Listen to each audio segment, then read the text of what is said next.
Este tema se refiere de una manera especial a los adventistas del séptimo día. Los 10 mandamientos representan precisamente para ellos el medio más eficaz para confundir a los católicos. Dice Ellen Goldwhite, la cofundadora de los adventistas del séptimo día: la Iglesia Católica es tan mala que no solamente no pone en práctica los 10 mandamientos, sino que ha cambiado los 10 mandamientos. ¿Qué hacen ellos? En un libro ponen en la misma hoja, a un lado, los 10 mandamientos que están en la Biblia, Éxodo 20, y a otro lado, los 10 mandamientos que están en el catecismo. Y dicen, mira nomás, no coinciden los 10 mandamientos, hay cambios. ¿Con qué autoridad la Iglesia Católica ha cambiado la Biblia? Ha cambiado los 10 mandamientos. Los 10 mandamientos, según ellos, son lo máximo de la Biblia, porque los 10 mandamientos fueron escritos por Dios personalmente con su dedo, así que no pueden cambiar en absoluto. Y la Iglesia Católica ha cambiado los 10 mandamientos. Entonces la Iglesia Católica es lo peor. Hay que luchar para destruir la Iglesia Católica. ¿Cuáles son los cambios? En los 10 mandamientos que tenemos nosotros no existe el segundo mandamiento: no te harás imagen alguna. Después el cuarto mandamiento, que pasó a ser el tercer mandamiento, en lugar de decir acuérdate del día sábado, ya habla del domingo. El día sábado, séptimo día; domingo, primer día de la semana. Después también cambió la Iglesia Católica, según ellos, el séptimo mandamiento, que pasó a ser el sexto mandamiento. Dicen ellos, bueno, ¿y por qué este cambio? En el Antiguo Testamento se podía tener muchas mujeres. En el Antiguo Testamento había algo diferente de lo que se presenta ahora a nosotros en el catecismo. La Iglesia Católica ha cambiado, y después, para conservar el número 10 de los mandamientos, la Iglesia Católica ha dividido en 2 el 10º mandamiento. Todo lo que se refiere a la mujer, 9º mandamiento; lo demás, 10º mandamiento. Entonces dicen ellos, ¿con qué autoridad la Iglesia Católica ha hecho estos cambios? ¿En qué se basa la Iglesia Católica para hacer estos cambios en los 10 mandamientos? Ahora yo pregunto a ustedes, cuando la Iglesia Católica hizo los cambios, ¿en qué se basó la Iglesia Católica para poder cambiar los 10 mandamientos? ¿En qué se basó?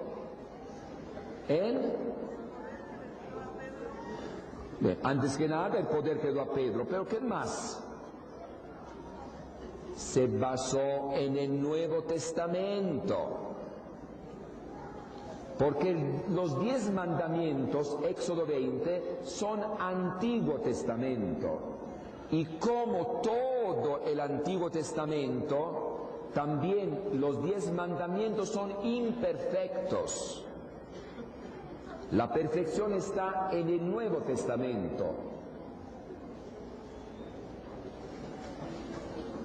Así que la Iglesia Católica cambió, quitó, por ejemplo, el segundo mandamiento. ¿Por qué?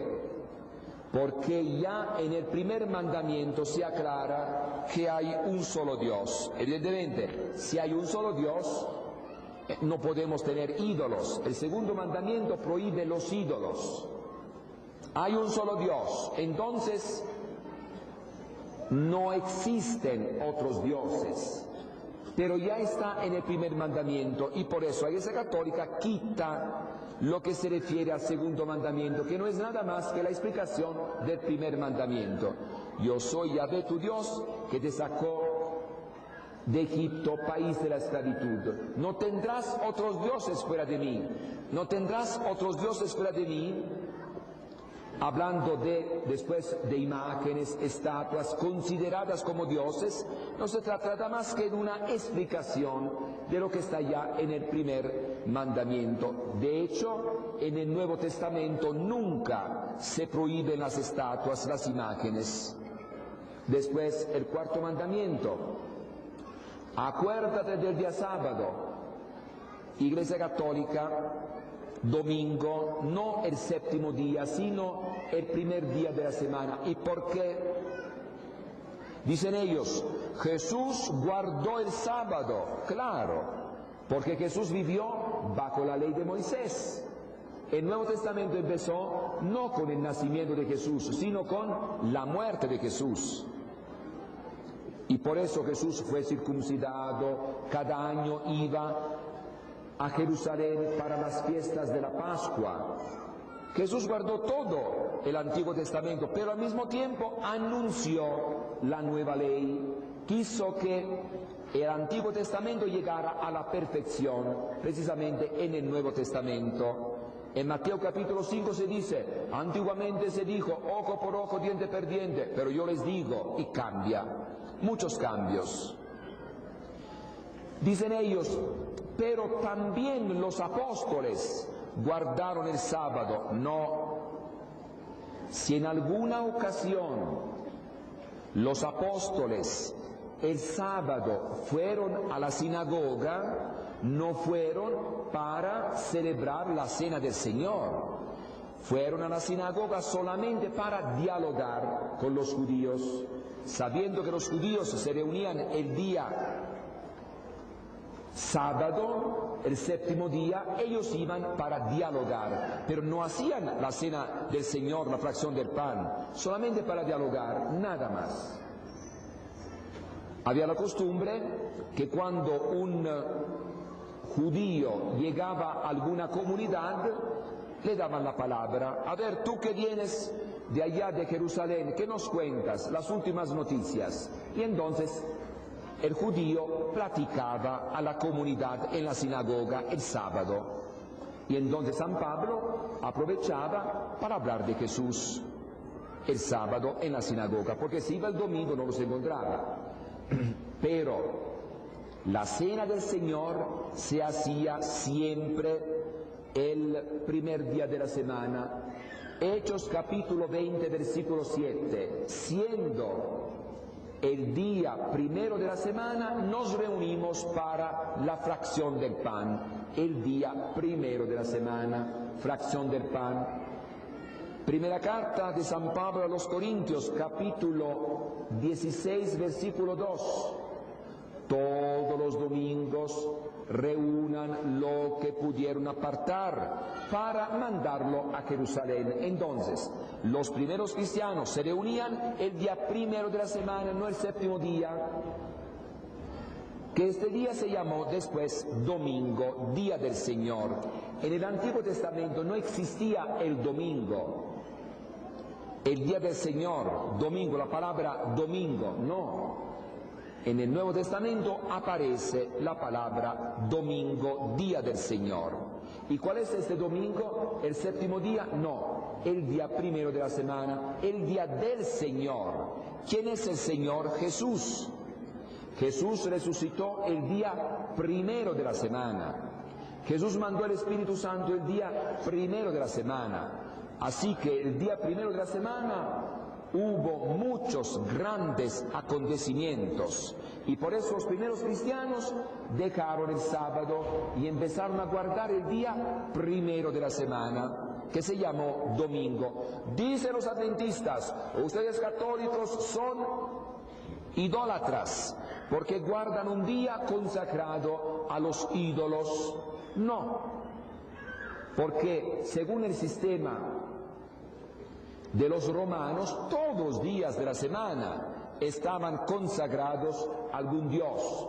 Lunes a la luna, martes a Marte, miércoles a Mercurio, jueves a Júpiter, viernes a Venus, sábado a Saturno y el actual domingo consagrado al Sol.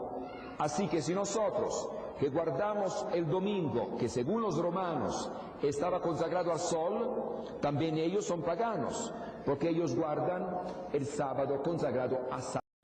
Dicen los adventistas, el año 321, el emperador Constantino estableció el domingo como día oficial que hay que guardar, el día consagrado al Sol. No es cierto, porque en el decreto que hizo Constantino obligó a los paganos a guardar un día que era sagrado para los cristianos. Los cristianos ya guardaban el domingo. Entonces el emperador, para unificar el imperio, obliga a los paganos a guardar el día que guardaban los cristianos. Bien, después también, ¿qué dice el séptimo mandamiento que pasó a ser sexto mandamiento? Según el Éxodo 20, no andarás con la mujer de tu prójimo. Así que, según Éxodo 20, los 10 mandamientos de Moisés, era pecado cuando un hombre se metía con una mujer casada. Pero si se metía con una mujer no casada, no era pecado. ¿Le digo? Por ejemplo, una prostituta, por ejemplo, una viuda, por ejemplo, alguna muchacha, no hay problema. Lo que prohibía la ley era meterse con la mujer casada. No andarás con la mujer de tu prójimo. Viene la Iglesia Católica y cambia. Para la Iglesia Católica, tú tienes que meterte solamente con tu esposa, nada más. Entonces dicen ellos, ¿por qué la Iglesia Católica cambió este mandamiento? No andarás con la mujer de tu prójimo. Y ahora no. Ahora uno solamente con su esposa, nada más. Con su esposo, nada más. Recordarán ustedes, por ejemplo, que el rey David tenía muchas mujeres, ¿recuerdan? Los que han estudiado la Biblia. ¿Por qué cometió adulterio cuando se metió con Betsabé? Porque Betsabé era casada.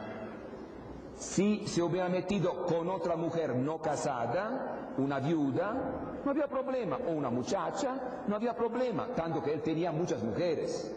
Salomón, 1000 mujeres, 700 reinas y 300 concubinas. ¿Era pecado? No. Había libertad de tener muchas mujeres, pero no meterse con una mujer casada. Allá estaba el problema. Ahora, viene el Nuevo Testamento, viene Cristo, viene la Iglesia Católica y dice, no, un solo hombre, una sola mujer. No, pero aquella pobre muchacha se va a quedar sola. ¿Y qué te importa a ti? Y aquella viuda se va a quedar solita. ¿Y qué te importa a ti? Y entonces ven mal que la Iglesia Católica haya cambiado este mandamiento que prohíbe solamente meterse con una mujer casada. Y la Iglesia Católica dice, no, o casado o soltera, lo que sea, tú no puedes meterte con nadie. Si tú eres casado, solamente con tu esposo, nada más. Y si no eres casado, con nadie, solamente en el matrimonio, nada más. 10º mandamiento, Éxodo 20, versículo 17, ¿qué dice? No codiciarás el burro, el buey, la casa, la esposa de tu prójimo. No codiciarás nada de lo que le pertenece. Así que se considera la mujer como propiedad del hombre. La Iglesia Católica no puede aceptar esto. Y entonces, basándose sobre la enseñanza de Cristo, recordarán ustedes Gálatas 3:28. Ya no hay ni hombre ni mujer, ni esclavo, ni libre, ni judío, ni griego, todos somos una sola cosa en Cristo Jesús. Basándose en esto, la Iglesia Católica, ¿qué hace? No, para el 10º mandamiento solamente las cosas, no codiciarás cosas ajenas, nada más. La mujer, 9º mandamiento. Claro que después nos dimos cuenta en la Iglesia que también esto no estaba muy claro. No desearás la mujer de tu prójimo. También esto no está muy claro.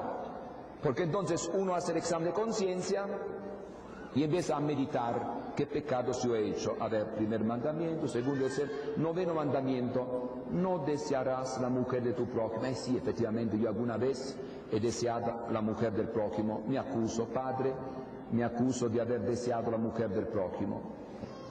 Pero cuando la mujer hace el examen de conciencia, dice, no desearás la mujer de tu prójimo. Yo nunca. Yo he deseado el hombre del prójimo, no la mujer. Pero esto no es pecado, esto no es pecado. No, ¿cómo no? ¿Cómo no? Y entonces, claro, que la Iglesia ha ido cambiando este 9º mandamiento para adecuarlo a la enseñanza de Cristo. Los 10 mandamientos, como están en la Biblia, reflejan una mentalidad pasada, una mentalidad del Antiguo Testamento. Queremos de veras conocer la voluntad de Cristo, queremos de veras vivir según el Evangelio de Cristo, entonces algunos cambios. Y por eso la Iglesia Católica ha hecho algunos cambios. Si ustedes toman el catecismo de la Iglesia Católica, verán que hay estos cambios. Pero estos cambios no están inventados, no son cambios que se pusieron así por capricho, no.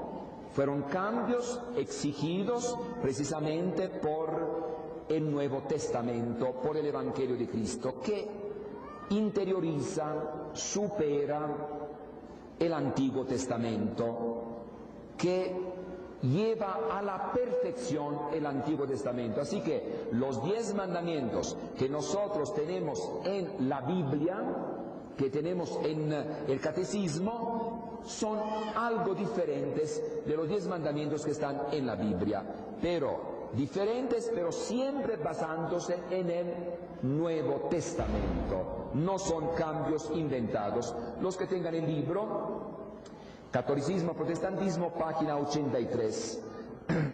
Aquí se ve claramente cómo el Antiguo Testamento es una alianza entre Dios y las tribus de Israel. Después, y hay muchas citas aquí, después se vean ustedes.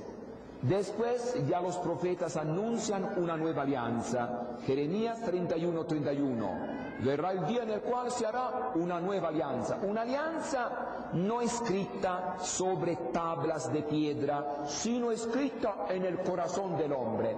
Algo más profundo. Llega Jesús y se realiza la nueva alianza. Una alianza más perfecta. Ahora para nosotros Cristo es el único Maestro. Marcos 9:7. Y se formó una nube que los cubrió con su sombra. Y desde la nube llegaron estas palabras: este es mi Hijo amado, escúchenlo. Moisés, Elías, Jesús. Dice la voz: escuchen a Jesús. Él tiene la plenitud. Claro, con los del Antiguo Testamento que preparan, que dan un entendimiento más completo, pero Jesús es para nosotros el único Maestro. Todo poder se me ha dado en el cielo y en la tierra, Mateo 28:18. El poder está en Cristo.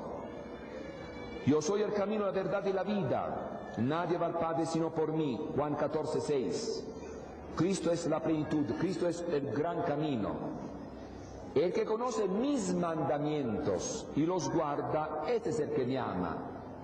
Mis mandamientos, los mandamientos de Jesús, la voluntad de Jesús. Claro, el Antiguo Testamento presenta los 10 mandamientos, que son el ABC, que son el inicio, pero la riqueza más grande la encontramos en Jesús, la encontramos en las enseñanzas de Jesús.